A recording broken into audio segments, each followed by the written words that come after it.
asalaamaaleykum mbokk yi dal leen ak jàmm ci seen émission stop coronavirus tey ñu am ñaari invité kenn kii di Mamady Doumbouya Mamady maa ngi lay nuyu. maa ngi lay fay soxna Rosalie. nga nekk président zone zone 7B bu Grand Yoff. tout à fait. keneen ki nag di Cheikh Ndiaye moom mooy président ASC Arafat maa ngi lay nuyu Cheikh. maa ngi lay fay Ndeye Rosalie di profité ci occasion bi di nuyu seen auditeur auditrice yëpp nekk ci le réseau. national de Sud FM. jërëjëf nga nekk tamit Cheikh conseil municipal Grand Yoff nekk conseil spécial éducation emploi auprès du président du conseil économique et social et environnemental. absolument waaw tey ñuy waxtaanee ba tey comme saa su nekk rek mbirum Covid 19 ak coppite yi am ci riposte communautaire bi ndax gis nañ ne ci Grand Yoff am na lu ñu fa door muy nawetaan Covid mu nekk ab jongante gu sell jongante goo xam ne bu rafet ñu koy def ci ASC ku nekk di wone sa xarañteef ci naka ngay xeexee mbas mi di Covid 19 ki may jox kàddu gi ba pare moo di Mamady Doumbouya est-ce que mën nga ñu fàttali kii boobu concept bi kañ lañ ko lancé Grand Yoff Covid nawetaan Covid bi. waaw merci Ndeye Rosalie bon si tënk il faut reconnaître que d'abord avant ñuy lancer idée nawetaan Covid bi. ASC yi ñu ngi woon ci terrain bi. vraiment di sensibiliser largement par rapport à la Covid 19. mais yàlla dafa def nag bon mu xel yi mu méngóondoo ak li nga xam ne loolu la askan bi bëgg bon maire bi tamit jël ndogalu créer benn plateforme de riposte au niveau communal génnee arrêté jël ndogal boobu tombé tamit professeur Djibi Diakhaté am xalaat boobu. ASC yi tamit à travers la zone 7B et les présidents d'ASC tamit amoon xalaatu boole seen doole pour ànd xeex coronavirus bon si la loolu juddoo si xelu professeur Djibi Diakhaté bon mu ne est-ce que duñu lancer compétition bi à travers les ASC tuddee ko nawetaan Covid et sur loolu laa ànd ak président d'ASC yi ñu waxtaan si tënku si vraiment mu nekk idée boo xam ne bon biñ ko lancé ba léegi gis nañ ni ASC yi ñu ngi ci góorgóorlu bu baax. ñaata ASC ñoo ci nekk di jongante. waaw y a 19 ASC parce que sunu zone bi 15 ASC la mais au niveau de la commune y a 4 autres ASC yoo xam ne bokkuñu ci zone bi mais ci commune bi lañ bokk et ñun bi ñu lancé idée boobu dañ ne nañ jël ASC yi nekk ci commune bi yëpp comme l'activité est communale ñu jël ASC yi nekk ci commune bi yëpp boole leen ci woo leen en réunion ñu ci def ci ay waxtaan yu yaatu. ba ñëpp accepter dugg ci compétition bi. waaw balaa ñuy ñëw ci tëralinu compétition bi dañuy jox Cheikh Ndiaye président ASC Arafat kàddu gi. mu wax ñu ASC Arafat moom naka la épouser idée boobu naka lañ ko jàngatee est-ce que dem nañ ci à fond. bu baax a baax xam nga ñun je ne dirais pas à la différence des autres parce que xamuñu un peu. li nga xamante ne moom la yeneen ASC yi di def dañ koy dégg di ko suivre nag parce que aujourd'hui avec les plateformes virtuelles lu sa moroom di def rek mu ngi koy wone di ko fësal. mais ñun particularité ASC Arafat mooy ASC bu mag la cim at ak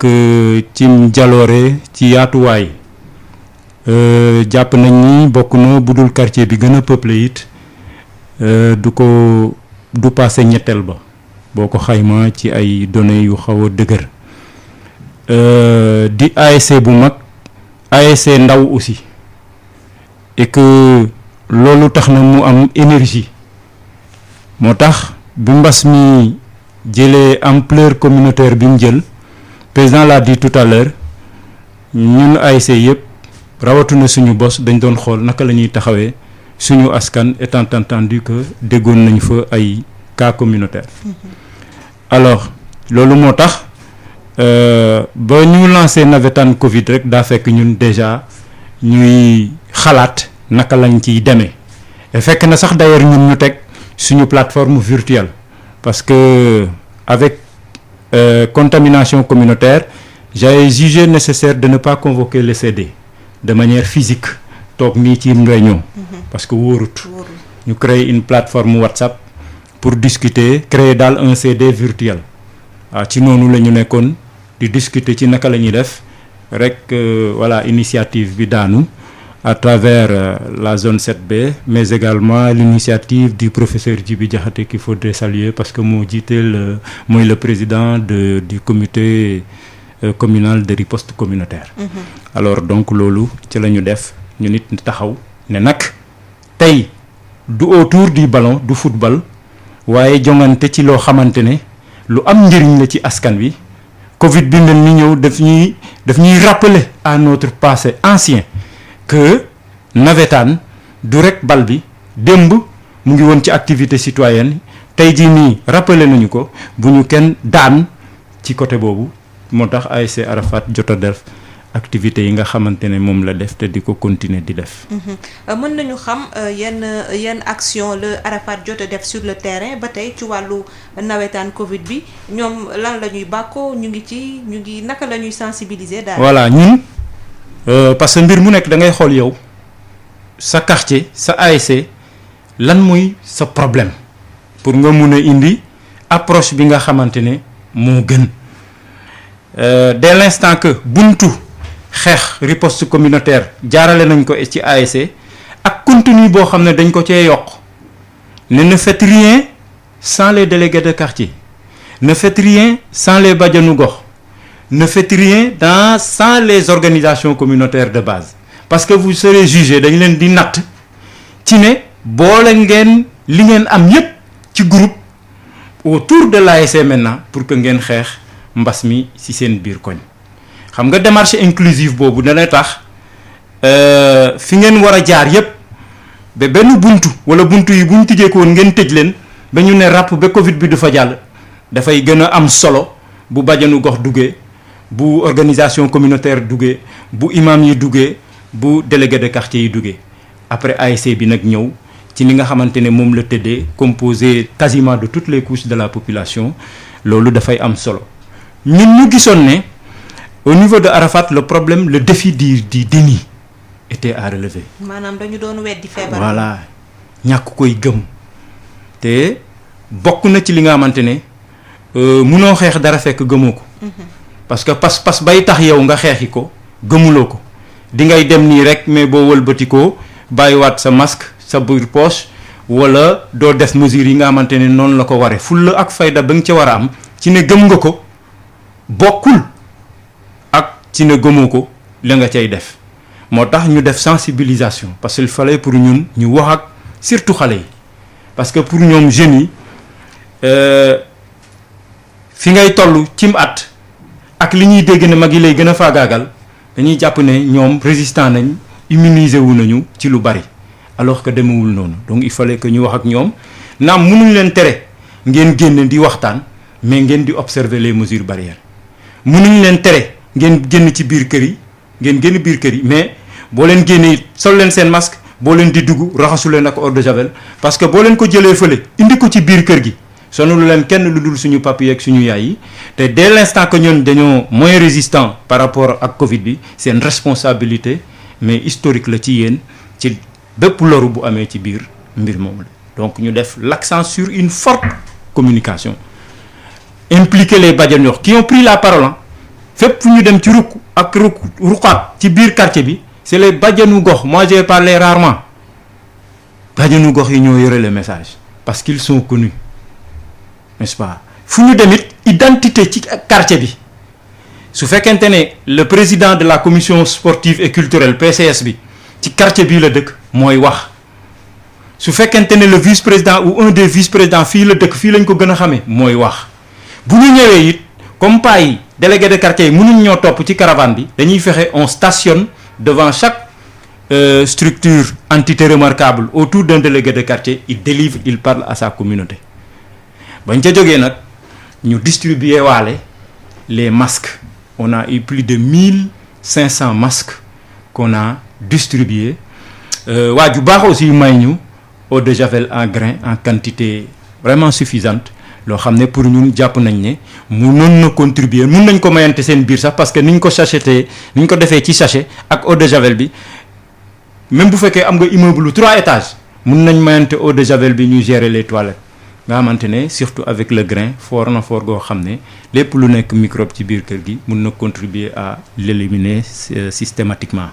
alors loolu lañ def distribuer de l'eau de javel de commander des bouteilles de javel truc ak masque yi mais surtout mettre l'accent sur la communication parce que pour ñun nit ki bu ko intérioriser rek nangu ko après moom dina doon une défense ci boppam te bu leelu nekkee rek yéen seen jaan wàcc na. loolu lañu def leer na Mamady dégg nga Cheikh ni mu waxee ñoom naka lan moo njëkkoon nekk seen premier défi mooy relever li nga xam ne mooy déni bi fexe ba ñi nga xam ne gëmuñu woon feebar bi ñu mën ko gëm ndax bu dee da ngay xeex ak nit te gëmoo ne lii nag ab noonu la xëy na di nga bàyyi sa bopp ba mu daan la nga nekk président bu zone 7B Grand Yoff yow est-ce que jéem nga saytu ci yeneen ASC yi ñoom lan moo nekkoon seen premier défi lan moo nekkoon premier obstacle boo xam ne faw ñu traversé ko pour mën a dugg à fond ci compétition bi damay fàttali auditeurs yi rek ne mën nañu contribuer bu ñu wootee ci 88 628 98 98. voilà merci bon comme ni mu ko waxee tamit ñoom dañu def seen diagnostic rapide bi ñuy xoolee yëf yi ni muy demee bon ñun tamit moom ma fàttali leen ne moom it dafa bokk ci plateforme communale bi. bokk ñi nga xam ne tamit dañuy andi seen xel ak xalaat yu rafet ci liggéey bi ñuy def au niveau communal par rapport ak lii. et moom doon nañ ànd ak moom ci yeneen ASC tamit ñun ñuy def ay diagnostic par rapport ak nan la nit ñi di jàppee feebar bi ci yeneen ASC yi ñun def nañ kii bi li mu wax noonu la presque ASC yu bëri jeunes yu bëri maanaam loolu la ñu xawoon a gëm. feebar bi amul wala du feebar bu boo xam ne dafa jara moytu wala loolu et puis moo tax bi ñu nga xamee moom comme ni mu ko defee ci ASM ñun noonu la ñu defee nan la ñu waree encadrer yeneen ASC yi tamit wan leen yan méthode ak mode la ñuy utiliser pour mun a wax askan bi parce que loolu moo doon premier problème mu askan bi ñàkk gëm feebar bi et xam nga loolu su amee rek comme ni mu ko waxee soo gëmul dara moom xeex wala moytu ko sax day xaw a jafe. et looloo tax ñun ñu doon def ñun plateforme bi def ay tournée ci ASC yi. di wax ak ñoom pour convaincre leen d'abord soog leen a jox jumtuwaay yi en même temps dañ leen di joxaale jumtuwaay yi nga xam ne moom la ñuy xeexee mbas bi mais da ciy bokk mooy jumtuwaay intellectuel yi ne leen am na ba ñu gëm ko ñu ne leen nag ñii ngeen di demee ci askan bi. d'ailleurs avant ñun ñuy lancer idée bi am na benn séance de formation bu ñu def avec la collaboration de certains professionnels comme le docteur Sarr El Hadj Sarr président de la commission de la commune de Grand Yoff mu former responsable ASC yi bàjjenu gox yi ak délégué de quartier yi ak imam yi mu former leen ci technique de communication bi ak yan kàllaama la ñuy génnee pour mun a wax ak askan bi. et yooyu yëpp defoon nañ ko ñun ñi tamit ànd nañ tamit dem ci ASC yi bi ñu xamee ne seen problème loolu la ñàkk gëm-gëm bi la ànd nañ ci duñ ne motal nañ ko à 100% mais ànd nañ ci ASC yu bari waxtaan ak ñoom ba ñoom ci boppam ñoom ñoo dañuy dolli ay xalaat yoo xam ne dangay xam ne ñii commencé nañ gëm ni feebar bi am na. waaw ma bëggoon xam nag ndax bañ ko dooree ba tey yéen a ngi def supervision di xool fu gaa yi toll est-ce que ba wàcce wuñu seen loxo bàyyiwuñu seen loxo est-ce que tamit loofuñu wala découragé pour natt daal def bilan mi-parcours. waaw xam nga yàlla dafa def nag ñun biñ koy lancé sax dafa tombé woon ak benn relâchement bu am. ñun ñu waroon mooy le relâchement à travers la population ñëpp xaw a bàyyeeku. surtout bi ñu levé état d'urgence bi ñëpp bàyyeeku yaakaar ni feebar bi jeex na amatul jeex na fi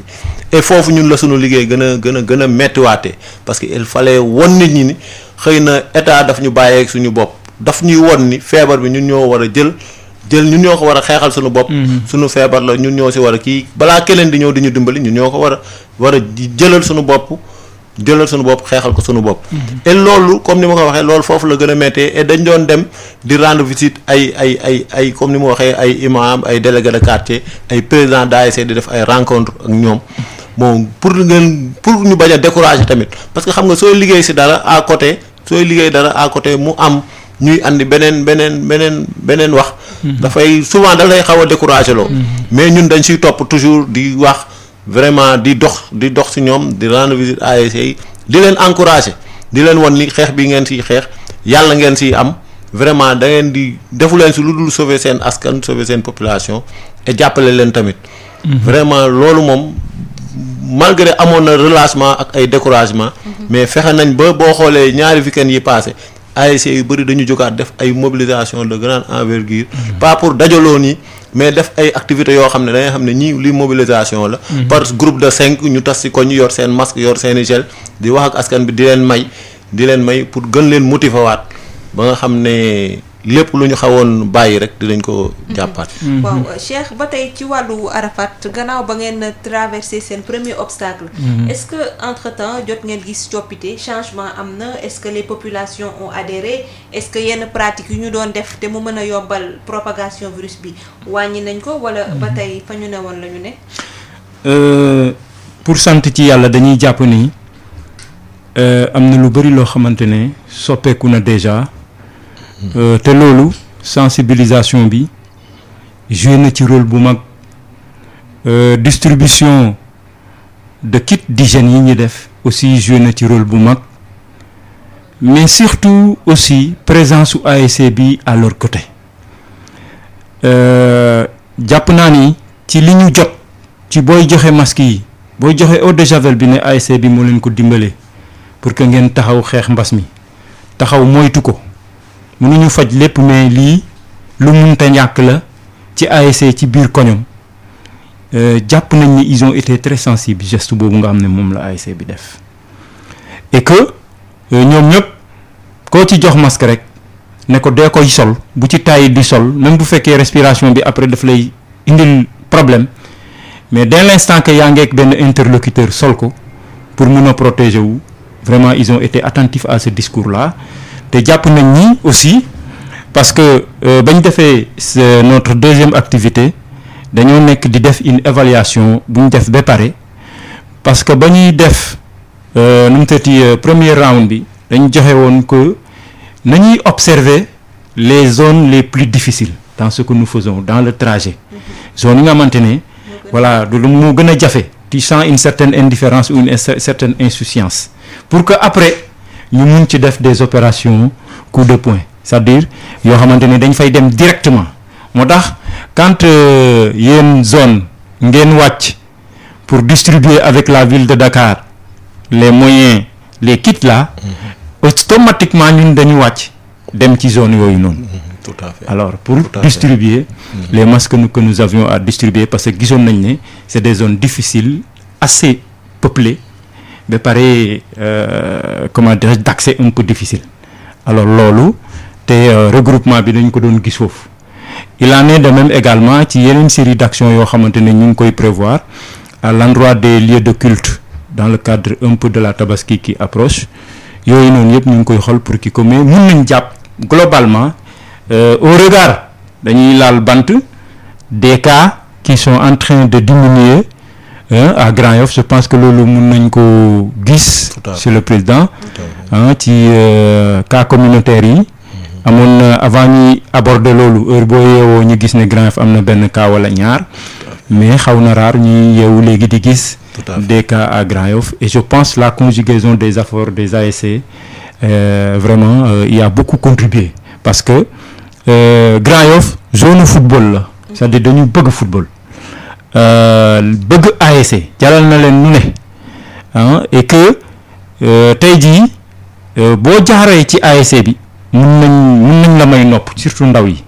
donc entrée technique boobu ñu def man dama ko rafetlu woon et loolu moo tax vraiment résultat yi nga xamante ne ñu koy gis toujours est-il que nag am nattukaay évaluation correcte dana xaw a jafe mais toujours ñu continuer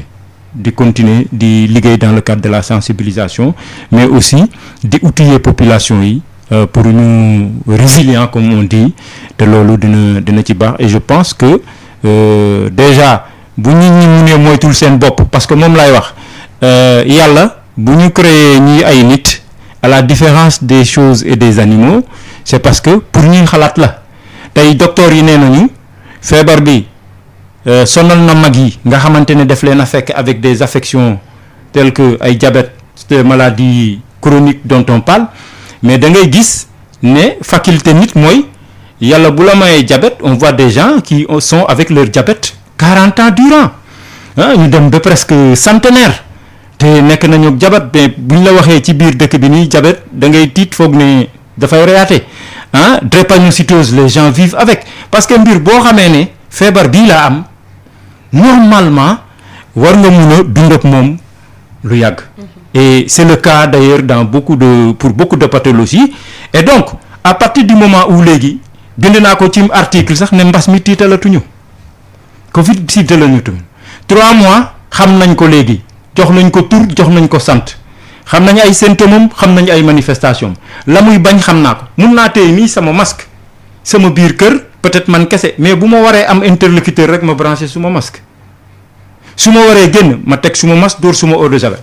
su ma demee quelque temps nit te léegi foo tourner sax 1-2 ci fooy dugg ñu ne la ñu sotti la gel alors donc tey war nañoo dund ak moom c'est vrai bëgguñu présence mu yàgg faagaagal ko mu dem fi te transmission communautaire bi war na mun a wàññeeku parce que nit am na faculté vraiment à transformer comme je dis les contraintes en opportunité lépp ñu koy daw ku nekk bu koy daw rek mun nañu exercer suñuy activité te du indi benn gàllankoor dinañ réaliser suñu activité économique di xeex di sensibiliser pour que mu deñ fi te li muy lor du bari. Mamady ku wax ASC wax supporter te peut-être gëm naa ne du ñi nga xam ne ñoom ñooy nekk sur le terrain di football bu nawetaan jotee ñoom rek ci jamono ji ñoo nekk sur le terrain di sensibiliser pour seen koñ bañ a am benn cas de Covid-19 donc supporters yi tey est-ce que ñoom ils sont autant impliqués que ñi ñuy supporter nawetaan bu tàmmee am wala dañ ko bàyyi uniquement aux footballeurs. soxna Ndoye Rosalie dama jàpp ni ASC bu xalaat ni ay dirigeants rek derrière leur président mun nañ xeex mbas mi du dem tey jii nii ASC yi ma parcourir yëpp du caagi ne lu mu fi toog moo tax Arafat parce que damay wax mooy ASC yi gën a organiser wu parce que sur le plan organisationnel am nañ ay cellules koñ boo dem xam na cellule bu ñu bokk suñu buggee toucher kenn foofu xam nañ dans moins d'une minute kan la ñuy toucher pour yegg ci koñ boobu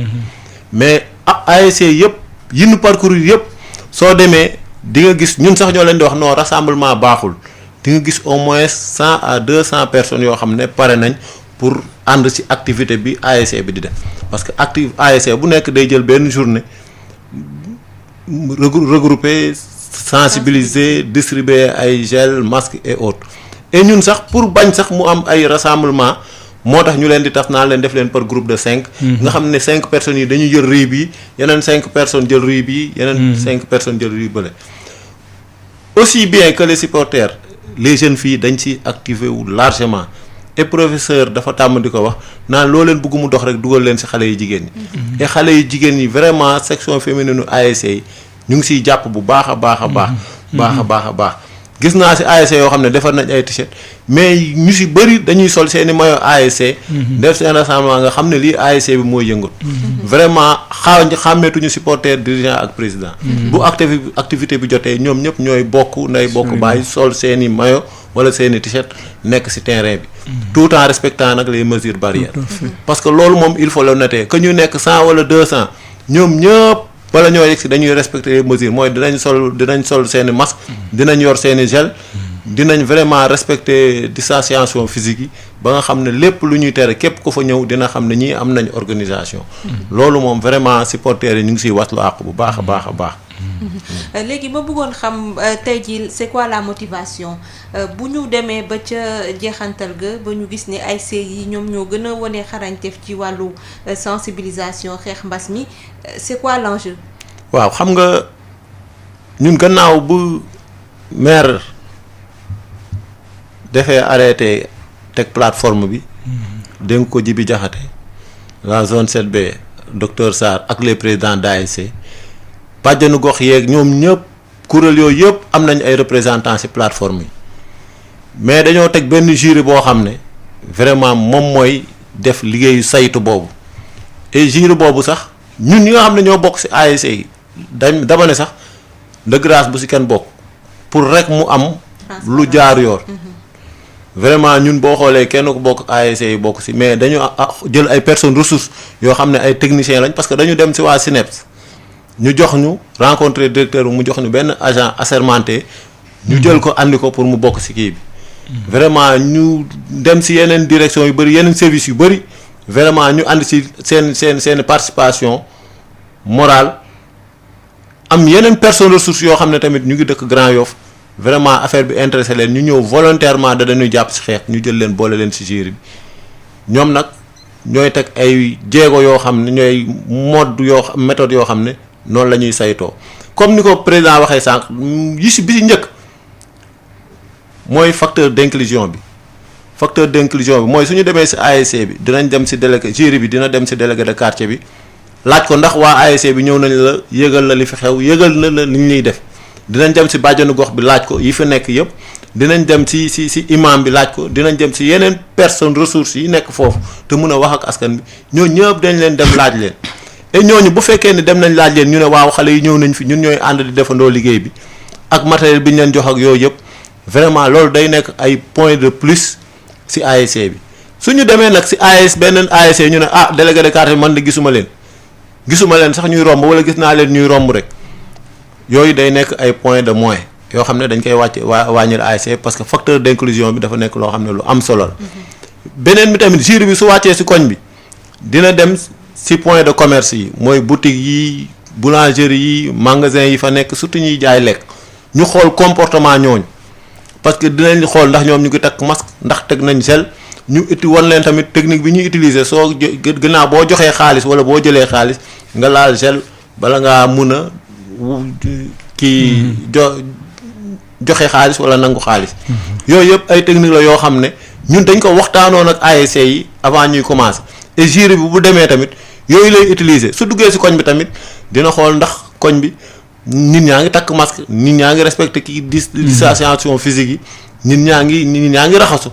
parce que bëri na tamit ay ASC yoo xam ne dañu installer ay point d'eau ci koñ bi. léeg-léeg nga romb benn koñ sax benn booy tooñ la ne la grand doo raxasu soog a dugg. nga xam ni da ngay rey rek ñëw raxasu même bu fekkee yor nga sa gel sax pour joxe exemple bu baax da ngay ñëw raxasu après kon ne dem léeg-léeg sax nga def espérer romb mu gis ku la ne grand takkal sa masque ñun dañu bëgg a gagner parce que compétition bi yooyu yëpp dafa nekk yoo xam ne yu ñuy juger ASC yi la yooyu mooy yoo xam ne ak yeneen yu bëri yoo xam ne dañ ko siy boole. jury bi bu wàccee di visiter ASC bi yooyu lay xool yooyu lay saytoo ASC bi et bu ñëwee nag dugg si ASC bi gis boutique bi takkul dara. wala boulangerie beeg ñoom ñu ngi def lu leen neex day xam ne ASC bi. waaw wàccoowul ak liñ ko sasoon. bu fekkee ne facteur d'inclusion bi respecté wuñ ko tamit dañuy xam ne. waaw parce que comme ni mu ko waxee ñun liggéey bi dañu bëgg ñëpp gis ci seen bopp ñëpp def ci seen loxo moo tax ñuy veiller à ce que na ci askan bi yëpp bokk na ci askan bi yëpp jàpp. yooyu daal bokk na li nga xam ne jury bi bon buy wàcc ci askan bi yooyu lay yóbbaale ba nga xam ne vraiment. dinañ xam ku def ak ku deful. Cheikh ma bëggoon xam au niveau de Arafat est-ce que ASC bi am na ay besoins yu mu exprimer peut-être dem nañu ba ci digg bi gis ne am nañu obstacle war nañu soxla tel jumtukaay tey jii lan mooy seen besoin ñoom lan lañu jàpp ne war nañ leen ko dolli pour ñu gagner compétition bi. balaa tontu boobu. da nga poser président léegi question bu am solo ci enjeu yi. enjeu bi. tey jii nii. enjeu post Covid bi pour man moom la ñu nekk di jëmbat nii que sénégalais de manière générale à commencer par moi ñu commencé am un autre rapport avec l'hygiène tàmbalee ko suñu kër yi ci xale yi ci biir famille yi de façon à ce que bu mbas mi demee raxas loxo doon fi règle. am na sax ñu ne depuis ba ñu commencé sol masque la ñu gën a jàmbat ay sëkkat ak soj yooyu tellement ndekete da nga doon dox rek di wann poussière te doo ko xam mais avec le masque nga sentir ne ci 4 mois yi affection yooyu nga xam ne c'était des affections quasi permanentes daanaka bàyyi nañ la ñu ne ñoom di nga dégg nit ne la bu mbas mi passé it man dinaa continuer di sol sama masque te loolu lu am solo la aussi joxe loxo bi parce que c'est aussi la source de tous nos maux te après réflexe après ñëw raxasu doo ko am tey on est en train d'installer par les habitudes yii nii surtout le fait que ñu jaar sur les organisations communautaires de base pour installer ces comportements pour man ça doit être beneen axe boo xamante ne nguur gi war na ko jël le ministère war na ko jël pour explorer cette voie là parce que voie communautaire moo ñu mën a permettre ñu lu melati ñu virus wala microbe vraiment ñu sóoraale ko ba mettre l'accent sur cette éducation à l'hygiène école yi jëlaat ko en charge parce que loolu lu am solo la moo ñuy permettre bu ñu génnee lii leneen bu ñëwee fekk ñun adopté nañu les comportements de quartier qu'il faut en commençant déjà par la maison li ñu gis ñun nii déjà bañ ko defee les masques ont été consommés comme de petits pains d'ailleurs moo taxoon ma ne woon il faudrait une démarche une méthodologie cohérente dans le cadre de la distribution sinon boo génnee rek 100 mètres ngay def sa masque yëpp jeex alors que nous devons couvrir toute une zone aussi large que peuplée bu mel ni Arafat macha allah alors donc la question des moyens des instruments de riposte gisoon nañ ko ba ñu ñibbisee rek lañ xam ne non on a cru que 1000 et quelques 500 masques dina mot ba baax mais on s'est rendu compte que on a même am na ñoo xam ne mënuñ leen jox par exemple ni ko xale yu ndaw yi doon réclamer vraiment da ngay sentir ne lii boo leen ko joxee rek ñoom kese ñu utiliser ko. te il fallait faire quand même ba zone bi homogène ba kenn du jàpp ne ASC bi dafa xaw a weng ca na muy joxee seen i mbir. Également gis nañ ne daal ci moyen de riposte yi muy kit d'hygiène yi des na te loolu c'est un axe boo xam ne c'est le lieu aussi ñu remercier vraiment le maire ak structure bi ni mu tëdd c'est le maire qui supervise qui alimente aussi su amee matériel da koy sànni waa comité autour de Djibi ñoom Djibi wàccee ko ci ASC bi Djibi même bu amee matériel c'est le cas l'autre jour ba ñuy joxe les matériels aux ASC moom moo dem de par ses entre-relations dugg ba am matériel ñëw jox ko ASC bi pour ASC yi mun a jël la question de l'hygiène et de la propreté jéggi nañu sax affaire u mbas mi parce que jox nañ ñu ay balai ay brouettes pour que ñu mun a continuer également surtout par rapport à l'hivernage là n'est-ce pas di jël la question de la propreté genre setal yooyu noonu alors loolu gis nañ ne côté boobu vraiment il faut parce que masque ci tàngoor bi il suffit d'en porter 1-2 fois c'est vrai que da nga koy fóot mais après dina jël des fois aspect boo xam ne da nga koy bëgg a sànni am beneen et des fois mun na évident ci yow ngay dépenser 200 francs ou 400 francs par semaine mais ça peut ne pas l'être pour les autres moo tax côté boobu lépp lu ñu ci mën pour appuyer moi je suis de tout cœur pour que le ministère de l'artisanat et de la formation professionnelle ci masque yooyu ñuy war a joxe n'est-ce pas avec la direction de l'ONCAV ou de TUC Amadou vraiment ñu fexe ba joxe ASC yi un nombre de masques important ba pare ñu dugg ci xeex bi parce que buñ ci jaaree mun na permettre vraiment ñu gagner lépp loo xamante ne moom mooy transmission communautaire bi parce que comme on a dit état bi bàyyeetu kook ñun mais dafa existe ci ñun ba ku ci nekk war ca def sa loxo. tant que mu ngi woon ci cas contact daanaka nguur gi la ñu bàyyee woon xeex ba parce que cas contact moom médecin yi xam kii mooy contact ba kee du contact et cetera mais à partir du moment où transmission communautaire moo nekk tey organisation communautaire de base yi ASC moo ci gën a yëy moo ci gën a représentative donc bu ñu jaaree noonu associé lépp lu ñu am amul beneen démarche boo xam ne mun nañ ko def pour xeex mbas mi ci volet bi ñu nekk nii. donte ci jamono ji soxla nañu ay jumtukaay yu mel ni masque est-ce que yéen a ngi réfléchir ci benn stratégie boo xam ne da ngeen di soññ jeunes yi que li ñuy war a wuti ji feneen ñoom ñu créer ko seen bopp parce que mës naa fi invité président conseil communal de la jeunesse bu Parcelles Bassirou Samb moom mu may expliquer ne ñoom ca ndorteel la dañu doon dugg ci kër yi yaay bu ñu gis ne la ndax amoo desitu tissu bu des ci sa armoire nga jox ñu ko kër yëpp mais yëpp ku nekk joxe nga tissu boo xam ne mosoo ko utiliser ñu yóbbu yëpp tailleur yi aussi ñoom seen participation moo ñu ñëw ko est-ce que loolu tam du idée boo xam ne war nañ ko promouvoir ci ASC yi maman yi génne seen coupon yeeg yëpp su ko defee xale yeeg liir yeeg paa yi ñëpp mën a am ci masque yi parce que bu fekkente ne day yéex mun ngeen gën a motiver nit ñi ci beneen axe maanaam du ñuy defar ñun ñoo koy defaral suñu bopp ci suñu yaay yi lay jóge maire yi gën ci sawar ñoom it wane ne participer nañu ndax dina neex ci seen xol xëy na ñu romb gis ne tissu bi masque bi kii takkat sama tissu la xëy na fierté lay nekk ci ñoom en Mamadi. dëgg la tout à fait d'ailleurs loolu moom vraiment lu rafet lu am solo la mais il faut reconnaître que am na ASC yu ko commencé def parce que bërki démb rek ASC Cité Millénaire bi ñu demoon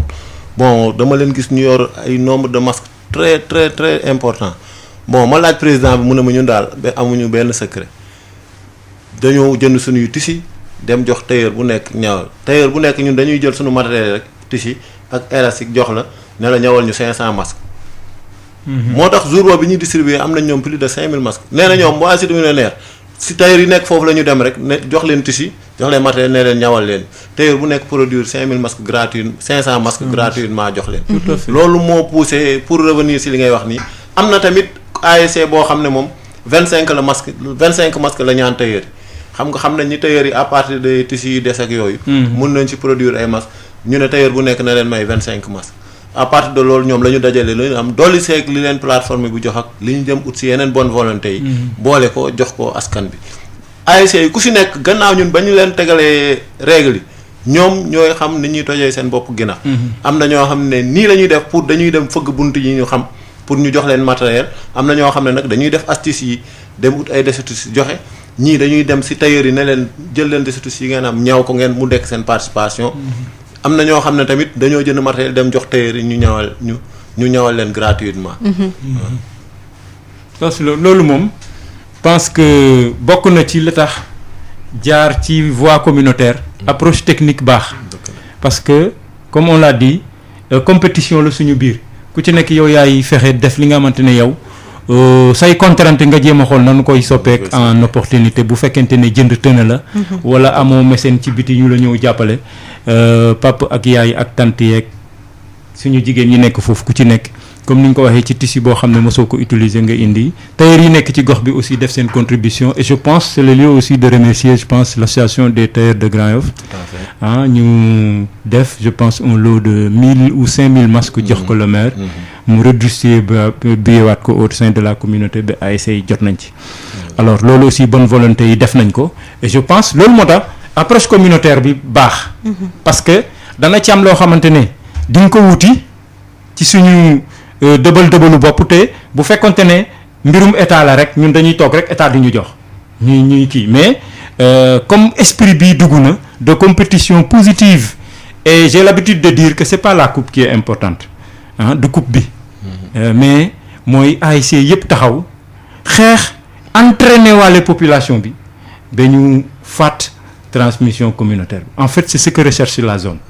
autour de ce projet également c'est ça l'objectif mais boo joxee diw coupe ñëpp ñeneen ñi nga xamante ne amuñu coupe ba mérité nañ coupe ba dès l'instant que kenn toggul par rapport ak li nga xamante ne tey surtout au niveau de Grand Yoff ñun dañ ko am comme défi parce que dañuy citer ci commune yi nga xamante ne voilà transmission communautaire bi wala virus bi duggoon na fa donc ñun dañu am enjeu de riposte voilà dañu war a taxaw pour voilà refouler le virus en dehors de nos frontières te loolu moo tax approche bi am solo ASC bu nekk di inventer di innover pour approche communautaire doo jéggi sa tailleur ñun waa Arafat di wutu tailleuru xaar yàlla donc voilà ku ci nekk dina ci indi loo xam ne moom mooy sa dërëm sa ñàkk sa atelier que les xaalisam que les mobilisations ak capacité de type moo taxoon ma déplacé wu dem gis un lutteur comme Nandi Fall qui est une icône au niveau de notre quartier pour xamal ko son rôle par rapport à la sensibilisation dès l'instant que moom xale yu bari ñu ngi topp ci ginnaawam te loolu rafetul woon ko taxaw ne jàppoon na ci mais dina ci gën a jàpp pour que bu ñuy toogati noonu sax mais vraiment ñu observer les mesures d'hygiène te loolu bu fekkoonte ne état la naroon na jafe pour kenn jël initiative pour dem di def loolu te aujourd'hui c'est nous qui le faisons entre nous et loolu moo tax vraiment jàpp nañ ni lii buñ ko bàyyiwul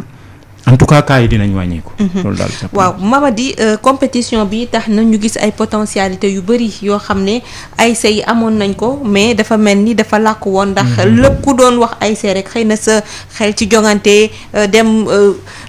football wala des fois xeex affaire yooyu. loolu lañ doon gis mais gis nañu léegi des ASC très disciplinés très conscients de l'acte civique. ñu nekk ci nan ngeen di def ba conserver valeurs yi ak yi nga xam ne Covid bi génne na ko ñuy wax un mal nécessaire. Covid bi génne na ko tey au vu de tout le monde yéen seen perspective lan la pour maintenir ak yi ba ASC kenn dootu ko xool rek sa xel dem ci football kase mais mu dem ci leneen ak leneen.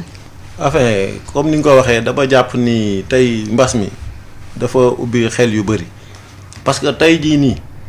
man au niveau de Xaar Yàlla am na 5 ASC yu fa nekk ASC gaal gi ak gang gi buñ daan tase dañ koy xeex ASC juboo ak yoon wi buñ daan tase dara du sedd vraiment tey ñoom ñoo def collectif des ASC de Xaar Yàlla avant sax plateforme communale bi avant nawetaan Covid bi ñoom defoon nañ seen collectif des ASC de Xaar Yàlla. tout à fait commencé dérouler seeni plan pour xeex Covid bi et loolu day wane ni lii prise de conscience bu bees la boo xam ne dafa judd ci ASC yi parce que xëy na mënuñu woon xalaat ne lu toll nii dina dal suñu kaw ñun ñëpp ci kaw askan bi et réflexion yu bees yooyu moo tax ñu xam ne il faut que ñu joxante loxo il faut que ñu bokk ndey bokk baay pour mun a xeex kii bi et de même que ASC yu rival yu bëri noonu la ñuy nekk di doxee fu mu nekk nii et prise de conscience boobu dina tax au-delà des compétitions de football et ASC yi dinañ def ay activités similaires parce que nag daan nañ ko def parce que ASC Grand Yoff ak ASC Arafat gis naa leen ñu bokk tëgg benn soirée collège Notre-Dame du Liban il y a 2 ans de cela. Cela veut dire que ASC yi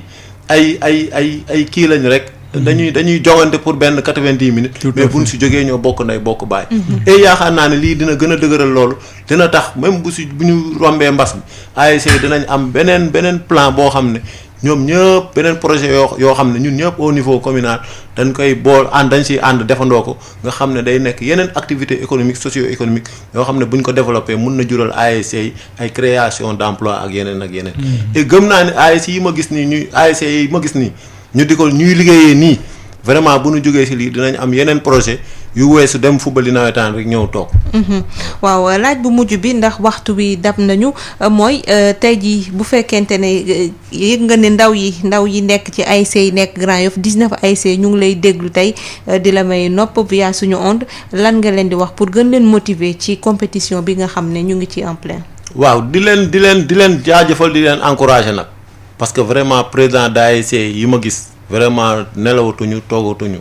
vraiment gis naa ci ñoo xam ne vraiment lépp lu ñu am ci seen kër génnee nañ ko mettre à la disposition de l'ASC pour ñu mun a am masque pour ñu mun a am gel pour ñu mun a respecter pour ñu am ay points d'eau yoo xam ne moom la ñuy samp ci koñ bi vraiment maa ngi jaajëfal dans un premier temps ASC président d'ASC yi parce que vraiment sonn nañ ci trop bon beneen bi mooy par rapport ak supporters yeeg. yooyu et il faut que ñu xam ne cas de figure yi am nii loo xam ne la du lu ñuy dëkkoo. du luy dëkk vraiment dafa nekk loo xam ne vraiment lu éphémère la dañ koy xeex suñ ko xeexee ni ñu ko war a xeexee sous peu de temps dina jeex et ñu nekk ci beneen anam boo xam ne vraiment dinañ gën a développer sunu ASC yi. beneen bi tamit mooy par rapport ak trophée bi bon trophée bi ñun dañ ne woon maire bi ci boppam moo ne woon lu mu laaj dina ko ci def Pape Madiop Diop et di ko gërëm. au passage parce que biñ ko kiiwee rek dafa ne loo leen xalaat lu mu mun a xeex mbas mi rek lu mu laaj ci mooy dinaa ko ci def et vraiment biñ ko nee équipement mu ne je prends tout en charge et ñun ci sunu kii dañ ne woon dañuy def premier G su benn ASC gagné ñu def deuxième G. ñu xool 3 ASC yi nga xam ne ñoo gën a sawar ci xeex mbas mi ñu jox leen ay récompense lu ko mel ne trophée jeu de blouson maillot ak yeneen yoo xam ne dina mun a intéresser imam yi bàjjonu gox yeeg délégué de quartier yi pour mu bañ a limité wu rek ci terme football beeg yooyu. leneen li mun a intéresser ñooñu tamit ñu boole leen ci. beneen bi tamit mënuñu ñëw fii ba dem te duñu gërëm ñi nga xam ne. ñoom ñooñu jàppale. vraiment daf ciy bokk le DG du port. vraiment moom tout au début vraiment andi na ay masques yu bëri plus de 8000 masques jox ko la plateforme à travers le maire de la commune et ñu distribuer ko ASC yi le directeur de l'ADIE Cheikh Bakhoum vraiment génnee na lu takku teg ko ci sunu loxo à travers le professeur Djibi Diakhaté pour mu jàpp ci xeex mbas mi bon Pape Modou Sylla président du mouvement solidarité active def na ko le ministre Abdou Karim Fofana vraiment jox nañu lot de matériel bu am solo ba nga xam ne tey 19 ASC yëpp ku ci nekk am nga pelle râteau balai brouette bu lay permettre booy def ay activités de setal doo dem di àbb kenn wala doo xaar kenn ku bëgg mun nga xëy un samedi ou un dimanche dérouler sa programme parce que am nga matériel bi nga xam ne moom mooy doy et ñooñu bu fekkee ne dañuy jàpp ci mbir mi vraiment day rafet tamit fu ñu toog ñu wax ko parce que am na ñeneen ñoo xam ne ñu ngi ñuy dig te xam naa ni vraiment ñu ngi ci yoon bi vraiment Grand Yoff moom waxu du ma ne Grand Yoff sax mais Sénégal bëri na ay leaders yoo xam ne tey dugal nañ ci seen loxo vraiment ndax idée bu noble bi projet bu am solo bi et damay ñaan yàlla rek yeneen zone yeneen communes yi bon développer ko parce que ñun gis nañ njëriñ bi tey jii nii asum néew bi ñuy am ci cas communautaire yi ñuy dégg Grand Yoff xëy na bu dul woon lii mu doy waar. Et vraiment kon am na solo buñ ko xeeb parce que dañ daan yeewu chaque fois buñ am na ay jamono saa yu ñu yeewee rek dañ naan ñaata lay doon. ñaata cas communautaire soit benn wala ñaar. et tey jii su ñu demee bu mun a toog ñett fan ñeent fan du ñu dégg cas communautaire en Grand Yoff cela veut dire que li ñuy def am na répondant am na njëriñ bu mu am ci askan bi. et vraiment di gën a ñaax askan bi ñu gën a jàpp ci xeex mi xam ne ñun ñoo bokk li ñuy xeex et su peu de temps xëy na lii day nekk suñu ginnaaw. incha allah Cheikh Ndiaye yow nga nekk président ASC Arafat ci juróomi simili rek Covid bi ban nouveau visage la permettre nga découvrir ci jeunes yi nekk Arafat. visage bi mooy que pour man suñu jeunesse dara impossible pour ñu réaliser ko su fekkente ne ñu ngi seen wet. loolu jàngat naa ko ci soo leen soree aussi rek ñu am comportement de jeune mais boo leen jegee won leen yoon bi parce que mag aussi service am pour la jeunesse mooy mu koy won yoon bu ñu yégee ne yéen a ngi fi di leen won yoon rek nga gis ñu tënk ci li nga leen di gis dès l'instant que lu baax la ci ñoom loolu njàngat la boo xam ne gis naa ko parce que ci dama nekkaale ci mbirum comité sous-comité de distribution bi di leen observer naka la ñuy def par rapport ak organisation côté vivre ba et j'ai vu que systématiquement ñoom ñëpp dañ doon sol seen masque donc la ñu defoon ci biir quartier bi mu wàcc à l'exercice au niveau du foyer on a senti immédiatement cette prise de conscience donc rôle d'éducation bi nga xamante ne moom la ñu war a am en tant que adulte en tant que parent ci suñuy doom yi rek lu ñu bëgg ci ñoom ñu defal ñu ko rek mën na nekk te man jàngat naa ko foofu waaye mag bu ñu leen soree rek ñu am safaan ba parce que comportement de jeune la ñu am comme tout jeune dans cette phase assez cruciale d'adolescence loolu jàngat naa ko ci biir beneen bi mooy bi ma jàngat mooy il faudra et ça a toujours été mon combat président au niveau du conseil municipal contrat de performance entre la mairie et les ASC autour des activités civiques. Tout à fait. nga distingué wu ci nooy jëmalee sa gox kanam dans la prise en charge des questions environnementales des questions de civisme ñu yokk sa code part xaw ma comment on appelle ça subvention. loolu déjà ça peut commencer par vous. Tout à fait. ay trophées yoo xam ne c'est des trophées yoo xam ne avec le ministère de l'environnement. trophée environnement trophée civisme avec le ministère de la jeunesse. pour que ASC yi dem inévitablement vers les chantiers yi nga xam ne moo taxoon ñu leen di créer. parce qu'en fait c'était autour du ballon rek mais c'était pour cultiver des valeurs de solidarité d'entraide de civisme et cetera de citoyenneté donc loolu tey comme Covid daf ñu rappeler ci loolu il faut vraiment ngeen appuyer sur ces contrats de performance ba ñu am des ASC utiles parce que tey boo gisee nit ñi xaw a bàyyi jeunes yi ak mouvement nawetaan yi c'est parce que gisatuñu yeneen activités yi nga xam ne c'était les valeurs cardinales du mouvement navétane donc loolu tey occasion la boo xamante ne Covid bi indi na ko di ay piste yoo xamoon amoon na démb dañu wàccoon ndox mi rek xaw ma yoon bi rek mais dañu tegwaat ci yoon bi si on le fait le nouveau type de sénégalais bi ñuy wax ni yooyu yëpp mun na jaar foofu noonu am famille yi aussi jàpp ci loolu parce que ASC famille la n'est-ce pas horizon divers la éducation yu kii la mais jàpp ci ay politique yoo xamante dafay jëmale communauté bi ci kanam looloo ko tax a jóg et je pense que loolu lu am solo la lu ñu découvrir maintenant dañuy may rek ñu def ni mbër yi parce que bu ñu mulee lii aussi dafa am ñu jàpp voilà te boo nekkee ci commune moom munoo sant ku dul le maire je suis pas de son côté dafa nekk au pouvoir man ma nekk à l'opposition xaw ma dafa nekk à l'opposition man ma nekk au pouvoir mais au conseil municipal il est au pouvoir moi je suis à l'opposition et on se le rend bien mais dans le cadre de la lutte contre Covid nit ñi dañuy foog ne sax ñun ñaar xanaa dañu am ay affinités politiques wala ñuy préparer leneen parce que Grand Yoff a été vraiment benn bopp lañ def ci lii nii bëgguñu benn connotation feeñu fa sax n'est-ce pas et ça nous parlons sous le contrôle du professeur Djibi Diakhaté fu vraiment ASC ak commune vraiment nekk ci entente ba di defalante ay teranga loolu aussi c'est le lieu de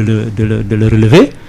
l'apport du directeur du port il l'a dit ci période yi nga xamante ne tumuranke woon nañ match mu ñëw indil apport Grand Yoff vraiment en présence du médecin chef de district en présence du préfet de Dakar du sous-préfet de Parcelles Assainies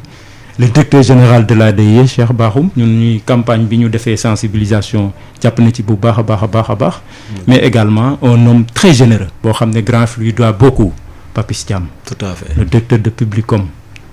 vraiment ci dul lii ak lu intéressé population yi ci loolu lay dox et beaucoup d'autres président l'a dit tout à l'heure tey ñi joxe du sens aux activités de riposte communautaire centrée autour ou dirigée par le professeur Djibi Diakhaté ñu remercier ko aussi là des obligations mais bañ ko ne ñëwal nga jàpp ci parce que Grand Yoff la dëkk vraiment mu ñëw jàpp ba pare di génne des pistes yoo xam ne voilà sociologiquement vraiment très très assises qui nous permettent aujourd'hui d'avoir les résultats yi nga xam ne moom la ñu am que transmission communautaire au niveau de Grand Yoff ñu ngi wàññeeku yal na bar et après l'expérience là ñu gaawantu démultiplier ko dans le Sénégal parce que Sénégal 20 villages yi am nañu ay ASC te amul voie bu gën a gaaw voie boobu 70% de la jeunesse de la population sénégalaise à moins de 35 ans donc tey jii nii boo jaarul ci ASC je vois mal comment ngay jaar ba vaincre la transmission communautaire donc loolu moom mënuñ ko woon bañ a wax bu ñëwee ba fii nii ci rajo bu mag bi rajo bi nga xam ne moo ëmb Sénégal gi yëpp di joxe ay information yu wóor nit ñi di ko déglu di rafetlu seen liggéey bu baax a baax di leen sant di leen gërëm. jërëjëf ma lay sant di la gërëm yow it Cheikh Ndiaye di président ASC Arafat ak Mamadi Doumbouya nekk président zone 7B bu Grand Yoff maa ngi leen di jaajëfal Alioune Badara Socé mi féete woon ci machine gi jaa ngeen jëf.